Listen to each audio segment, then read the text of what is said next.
Halito Sahochifoya Jula Harjo. Today I'm going to be showing you how to make simple beaded loop earrings, just like this one. So for beaded loop earrings, you want to start off with 4 beads at the top.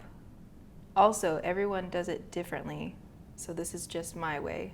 Some people use wire guards, some people don't use beads or wire guards at all. But I take 4 beads, you can do however many you want, because this is the part that the wire is going to go through. I take 4 and I tie it off 2 to 3 times. And then this is a preference, but for me, I'm going to be using these silver beads, and it kind of makes it look more neat. And it's also just a place where if you were to do multiple loops, because with these you can do as many loops as you want. I tend to do 3 to 4, just depending, but for right now I'm just going to be doing 1. And so for this one I'm going to be picking up 10 turquoise beads and then blending them together with white beads. So to do that, I do 1 white bead, 1 turquoise, and then keep doing that 6 times, and then 10 white beads. And you can make these any color that you want. I'm just using turquoise and white because these are simple. So then again with the 6, 2, 3, 4, 5, 6. And then for the bottom of the loop, I like to double the amount of the top. So there was 10 here, and then I'll do 20 for the bottom.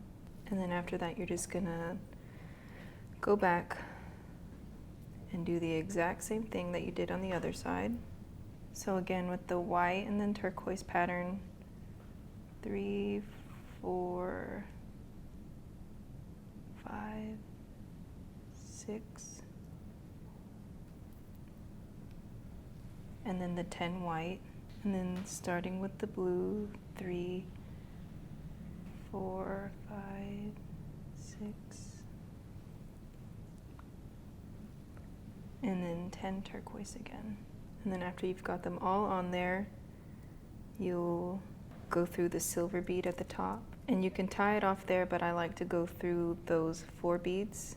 And then this is where I like to tie it off, is beneath the silver bead, or you can use a shell or a crystal bead, whatever you prefer, and you're done. And then this is the part where you would cut the string off. You can pass through this as many times as you want, just to secure it, but afterwards you would just cut off the excess string, and I like to use little pliers to open the wire guard. Stick it through there,